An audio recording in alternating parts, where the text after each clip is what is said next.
Welcome, Amalga-Mania, to your very next installment of Amalga-Cast, the video cast where we take different topics and hopefully have some authorities on the subject come by and share their views and different times that they have enjoyed these different types of media in order to hopefully get you guys to enjoy them as well, or help teach you things you don't know about them, or just give a platform to discussion and Q&A and things of that nature.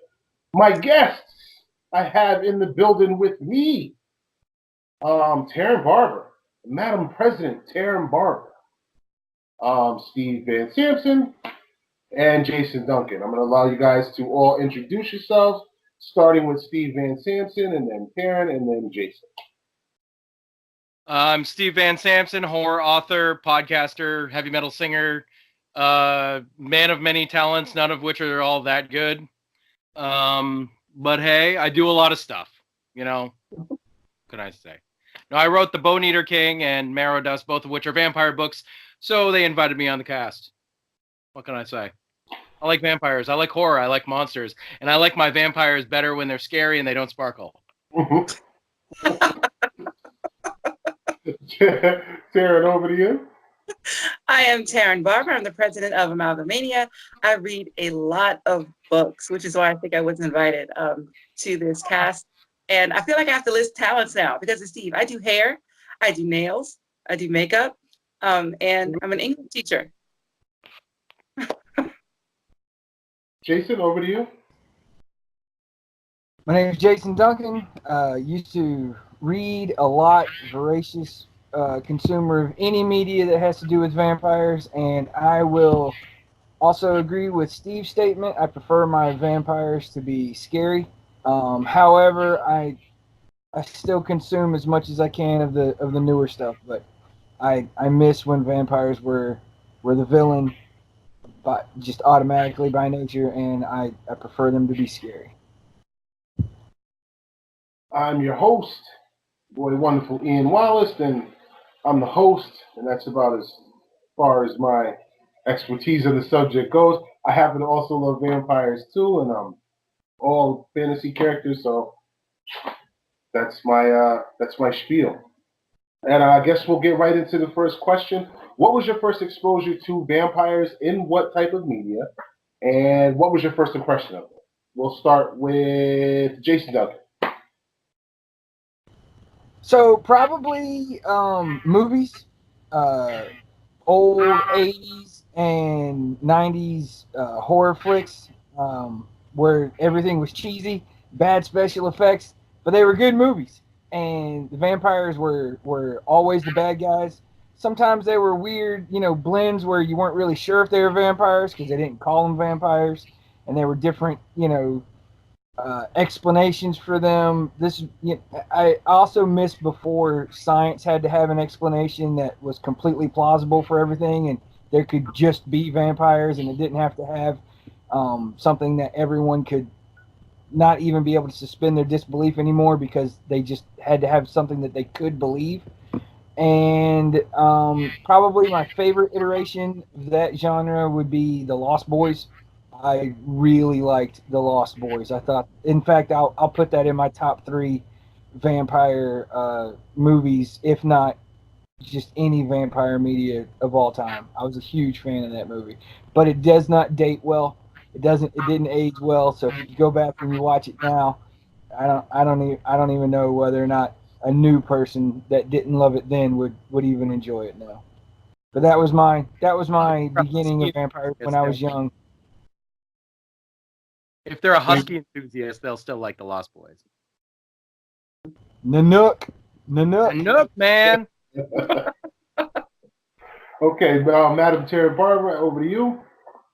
My first exposure to vampires was through books. I read a lot of Anne Rice when I was younger.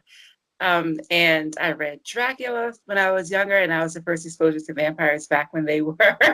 That's a beautiful cover. It really is. Oh, it's gorgeous. Yeah. So, and I was just fascinated, I guess, with tales that people once thought were true. So the vampires, the werewolves, and how they were incorporated into literature. It was just mind blowing. I used to soak that stuff up. So first impression of those vampires was that they were scary. They were terrifying. You wouldn't want to meet one. You wouldn't want to date one. You wouldn't want to take one home to meet dad. They were just these monsters that you had to stay away from. Okay. Steve? So I'm going to go to the same era that Jason went to and just mention a different movie. I love the 1980s. And in a sea of slasher films, it was nice to find the supernatural, the gothic horror, because it really was sort of out of vogue by that point. But for me, it's Fright Night is absolutely one of my first big, like, you know, when I was a kid, it was Fright Night. That was the movie that I kept passing at the video store because I don't know if you guys can remember the poster, the box art to Fright Night. It's got the big scary face in the sky. It's one of my all-time favorite movie posters, and that is saying something. I am a huge movie poster fanatic. I have them all over my house, and I swap them out because I can't even be happy with just the same ones all the time. I just love posters, and the Fright Night poster is like, oh my god, to this day one of my favorites. And that face, that scary face, it was, you know, Marcy Darcy from Married with Children. She was she was like the girl in that, and that's her face. And it's funny. Wow, she was too, Marcy. Yeah, Amanda. Her name's Amanda. I want to say Amanda Bynes, and it's not Amanda Bynes, but I think it's a B. Amanda something. And yeah, anyway, like that movie was the movie I'm like, I wanted to see so bad, but I knew my parents wouldn't let me see. So when they finally did, it was a big deal. And for me, like, I love the character of the vampire in that. It was played by Chris Sarandon, and he plays Jerry Dandridge, which is, like, let's face it, like pretty much the funniest name for a vampire ever. He's like the vampire Jerry, and he's just like this, you know, dapper, handsome dude, and you know, dating all the moms and stuff, and secretly, you know, draining their blood and killing them. And he's great. He's like he's very nuanced. He has this like affinity for eating fruit. Like there's a few times where you catch him and he's eating apples, and it's just such a weird thing for vampires. He just, to this day, is one of my all-time favorite vampires. I love him. But yeah, so Fright Night was like pretty full of awesome, scary vampire stuff. And Evil Ed, the kid who gets turned in that, his face when he gets full vampire makeup is he's horrifying. He's absolutely horrifying. And the girl at the end is, you know, Marcy Darcy. Freak. And it's funny too because the poster essentially gives away the final monster, which is her in full makeup. It's like it's a spoiler right on the poster, and I'm okay with it. It's fine, whatever. It's just that awesome. So that's where it starts. All right, for me, I would say the first time my first encounter with vampires was the old black and white monster movies, vampires, and I had this VHS that was like three of those old-time movie monster movies back to back to back, and I watched them. I just didn't really see, you know, because around the time when I watched them was in the 80s when like Lost Boys and Fright Night and all these different movies were coming out, so it was like I didn't really get the whole, like, why they were so scary or where the translation came from what I saw in this black and white movie to, let's say, Fright Night. Like, it would just seem like a really big leap, so it just seemed like it was kind of overdone for me, and I didn't get it until a little bit later on. Lost Boys was a great movie, actually, from back then, so I guess I just kind of liked that movie. A lot of the actors in it I dug, and then the plot was kind of okay. For, like Jason said, it didn't really age well, but it was okay for back then. And then going a little further, I think my main exposure to vampires and what made me like them was Buffy the Vampire Slayer. I followed that show pretty much throughout all of the seasons, and Angel as well. And that is Sarah Michelle Gellar's face. And I think that's what made me really love vampires, or made them interesting to me, because there was, you know, these vampires in so many different settings, and I like that. I like the ability to go different places with them and the lore that supports it. Because, you know, going back and, you know, learning about vampires and, you know, reading books and looking at the comics and everything and going back and watching old movies, kind of taught me a lot about them. So I think that was my first exposure, was those two different types of media and those two different types of vampire. Moving right along, I want to get into the more modern, where vampires are now, and then I want to kind of talk about where they're going. So everybody's kind of hinted on this at some point or another. The Twilight series and what they did for these noble and fearful creatures, or feared creatures. And to me, it really was like I didn't understand it. So I kind of want to get everybody's idea of what they thought of the Twilight series and why this was such a staple thing for these types of characters, and what really your take on it is. So we'll start with Steve, we'll go to Taryn, and we'll go to Jason and come back to me. Go ahead, Steve. So I'm actually going to be less mean than you probably think. Romanticism and sexuality has been a part of vampires going all the way back. And I mean all the way back, and I'll try to be really quick with this. Everybody knows Bram Stoker's Dracula. Another one that is less known at this point, this author is Sheridan Le Fanu. And he wrote a story in the 1800s, late 1800s, called Carmilla. And it's a story about lesbian vampires. And now that's in the late 1800s. It was so I think there was this. Now this is a repressed culture, right? This, not Victorians anymore, but this is still like a fairly repressed culture. You didn't see a lot of like risque things, especially in media and stuff. And this was a mainstream book that came out, and it was popular. And in fact, if you read this story, you'll probably think that it ripped off Dracula in a lot of ways. There's a lot of scenes that are very, very reminiscent. A lot of characters, only it came out before. So there was a movie that was from the 60s, and it's called The Vampire Lovers, and it stars Ingrid Pitt, and she is this very promiscuous lady vampire who seduces this servant girl. And it's actually based on Carmilla. But when I watched it, I was like, man, this is just so ripping off Dracula, and then I learned about the original stuff. So forever, it's been this, romantic. It's the way I like to explain it is like, it's that danger.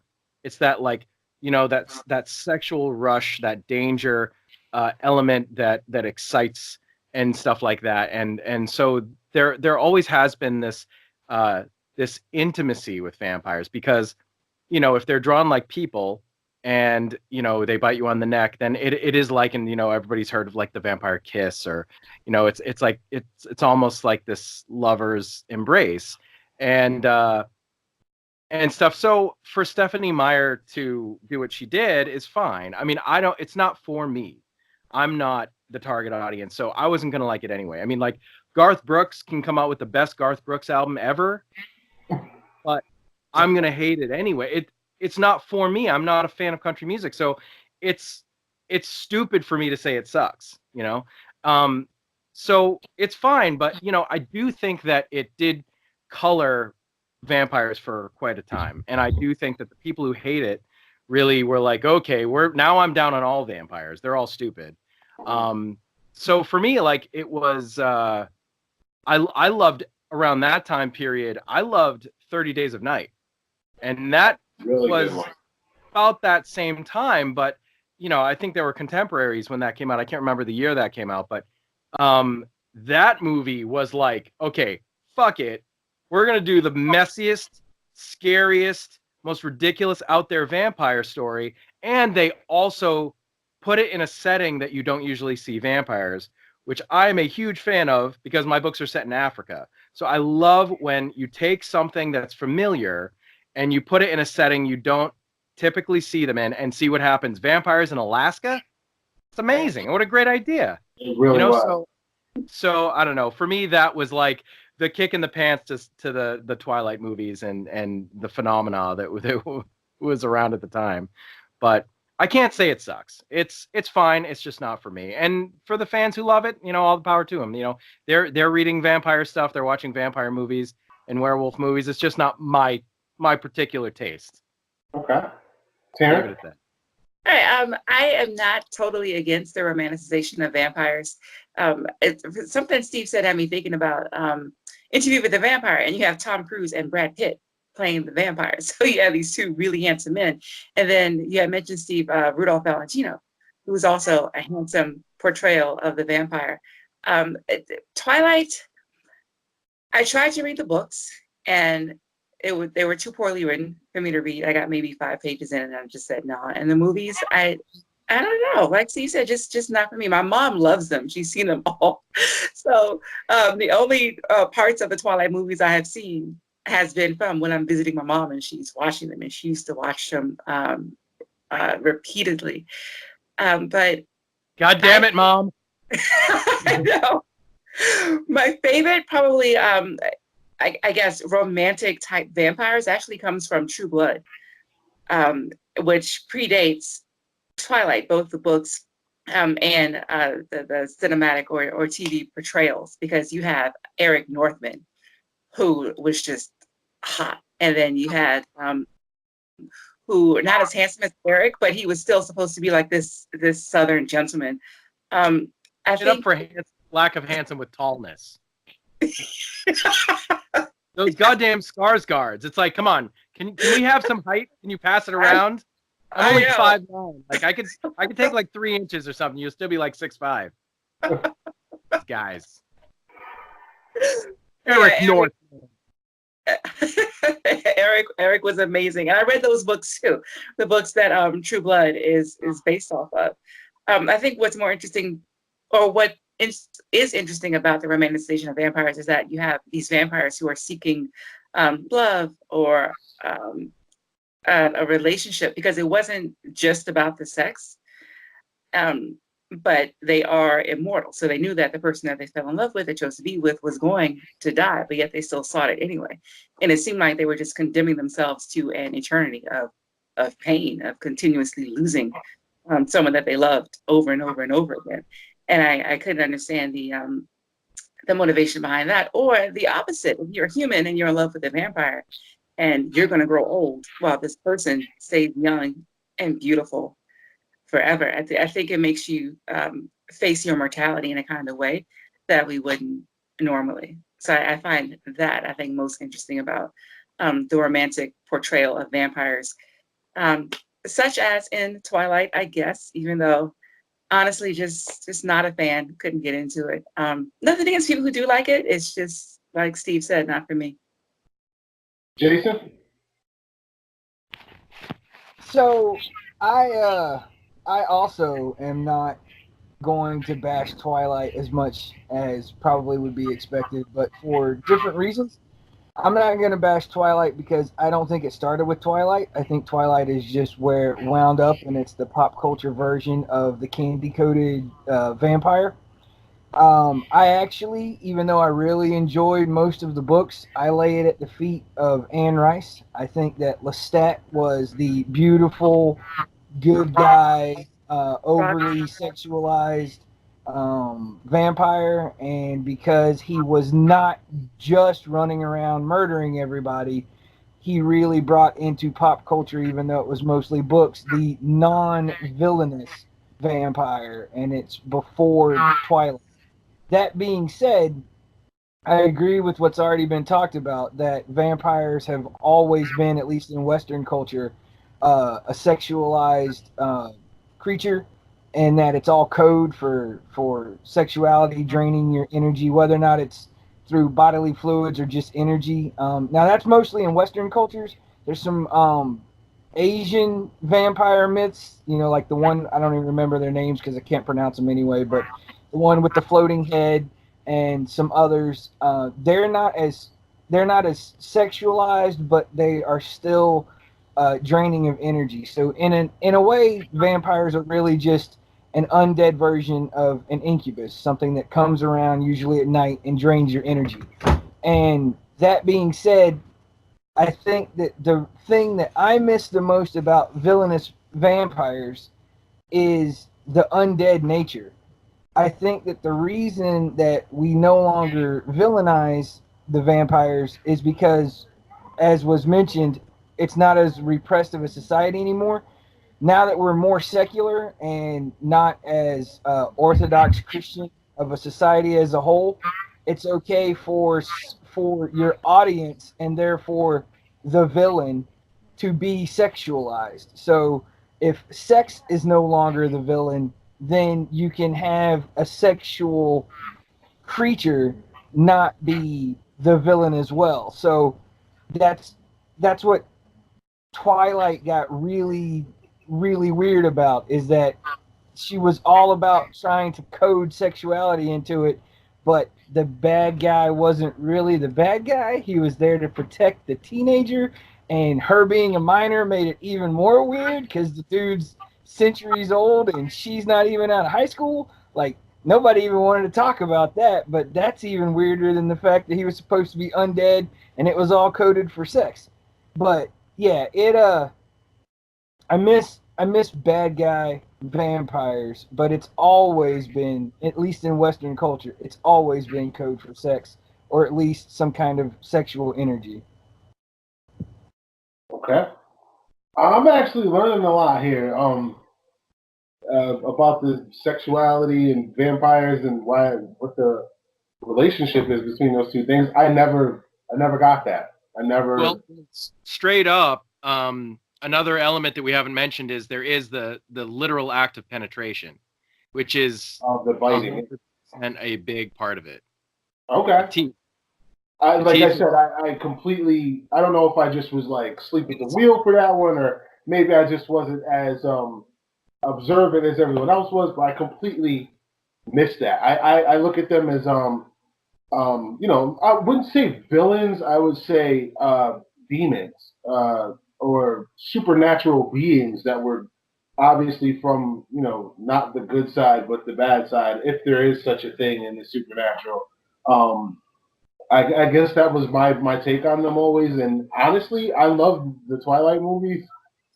I guess I'm the only one here that could honestly. Well, to my defense, a sister of mine, her daughter was very, very into Twilight, and one of the things was I would travel to Connecticut and take her to go see, like if she was doing well in school, I would take her to go see the next one that came out every time they came out. That was like my reward for her keeping, good grades. So I watched I watched every single one of them. I had a great time. I loved them. I thought that they were pretty good films. I read the books, and I agree with Taryn. I think they were a little overwritten. I wouldn't say they were poorly written. I would say it was overwritten. It just felt like it was just so much explaining and like not enough actual authoring going on. I don't know how to Too really much articulate exposition.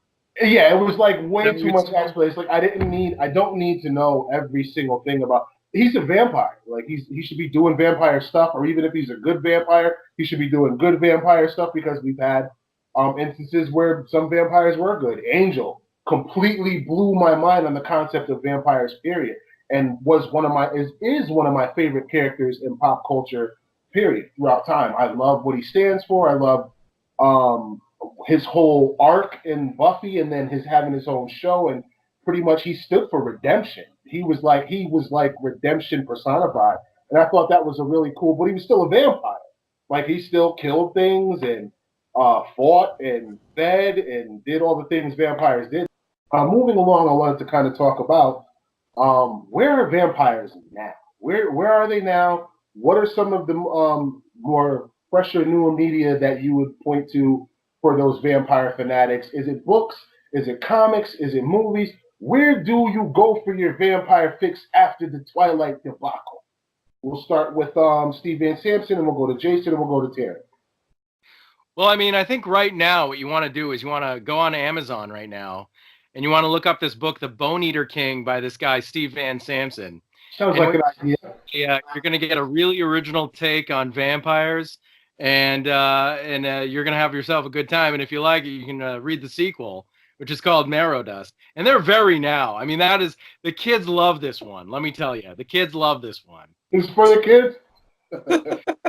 My kid loves this one. I mean, she has no choice. She's like, Dad, do I have to love this? And I said, yes, you have to. Logically, you have no choice. So of course you do. And she's like, fine, I love this. Nice. Good So support. she's one kid. I assume one other kid somewhere loves it, and that's where I get to say the kids love it. So All right. yes, very true. Jason, where do we go for our vampire fix? I want to see vampires doing something. Other than those amazing references that have already been mentioned, I actually think that I would point people to the historical classics.